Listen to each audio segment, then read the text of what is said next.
fellow bookworms, welcome to my weekend reading vlog where I'll be reading The Epic Crush of Genie by Yee and Nightfall by Eliza Victoria. If you wanna know my thoughts on these two books, then just keep on watching and I hope to see you in the comment section.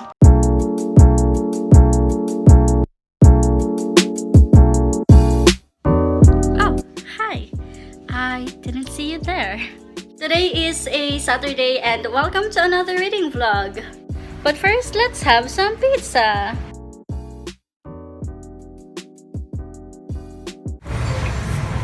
Tadaan!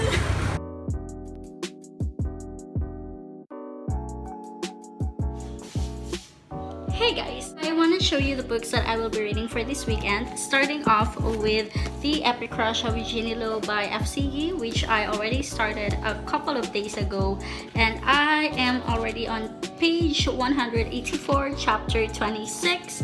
I am hoping to finish this tonight, and then after that I will be reading Nightfall by Eliza Victoria. This is some kind of a spooky read, and it is written by a Filipino author, so I'm really excited to read this. And finally, I'm also hoping to start reading Wolf by Ryan Grodin, and this is a body read with two other bookstagrammers, and I think this is a historical, I'm not sure if it's historical fantasy or historical dystopian, but what I know is it involves killing Adolf Hitler, so it seems pretty interesting.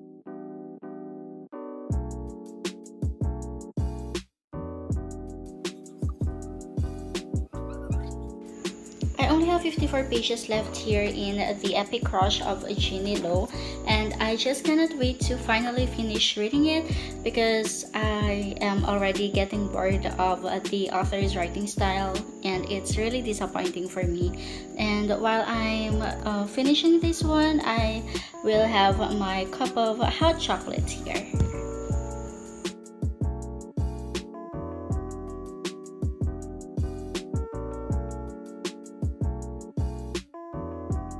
And I'm finally already done reading The Epic Crush of Genie by Yee, and I gave it 3 out of 5 stars. It actually started pretty well for me, but it started to get boring halfway through. Some of the things that I really liked about it are, firstly, the ancient Chinese history incorporated to the story.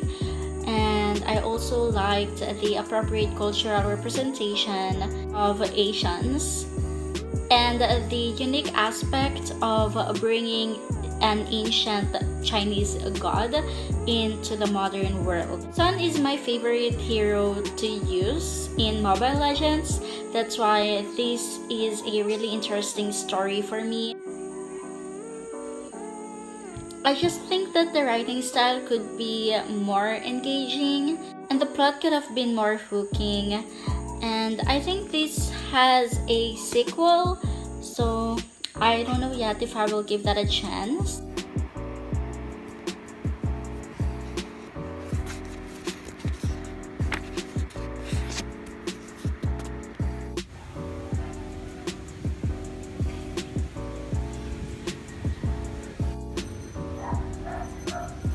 Hola bookworms, I just want to talk briefly about my current read, which is Nightfall by Eliza Victoria, and this is a high sci-fi set in modern Metro Manila, which is really interesting because it's my first time to read a sci-fi book that's set in the Philippines. And it's like there's a technology or a biotechnology that people can install on themselves that can make them more efficient and that can make them more productive. So it's really interesting, especially now that the culture of productivity is kind of in. It is also really perfect for the spooky season since a lot of mysterious things have been happening in this book, and I'm only 54 pages in. I decided to make myself a cup of coffee, and I've been binging Sky Flakes with peanut butter.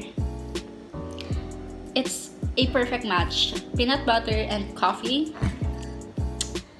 And yeah, I'm just going to continue reading Nightfall because I am hoping to finish this tonight because I want to feel productive. I want to finish my books that I really want to read for this month, especially because I've been craving for spooky reads and spooky stories, especially after finishing The Haunting of Bly Manor.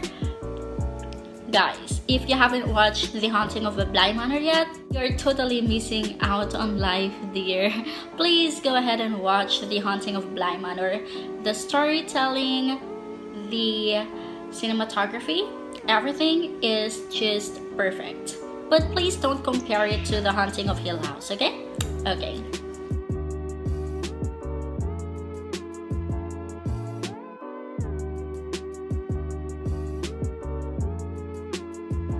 Quick reading update to tell you guys that this book is so graphic and trigger warning for violence. Reading update to tell you that I'm absolutely loving this book. There is a part here which says, Top 3 graffiti in the city. The first one is, for what reason are we working hard? For the towers? Steel and chrome and sheen that we can never afford, that are made by us but are not for us. And that's on living in a third world country.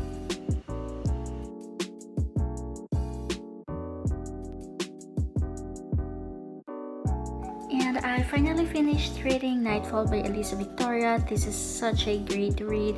I am very much impressed by Eliza Victoria's writing style, and I have a theory that you can read this starting from the last page going to the beginning, but it's just my theory. Anyway, I just want to give you trigger warnings. First on death, second is violence, third is substance abuse, and I think there are more trigger warnings here than what I can give you right now, so I just want you all to be prepared when you read this book. And I ended up giving this book a 4 out of 5 stars. It is just well written. I'm very much impressed with Eliza Victoria's writing style. I absolutely loved it, and the story is so unique. And even though it's a sci-fi that is, I believe, set in a futuristic Metro Manila, it talks about a lot of moral issues. It's just so good. When I finished reading it a couple of minutes ago, I was just like this.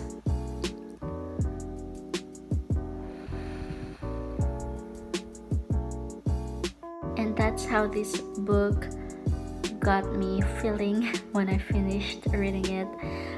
I am totally keeping this on my bookshelf because I'm sure that I will be rereading this in the future. It's just a perfect, spooky, mysterious read, especially for the Halloween season. And yeah, I hope that you'll give this book a chance.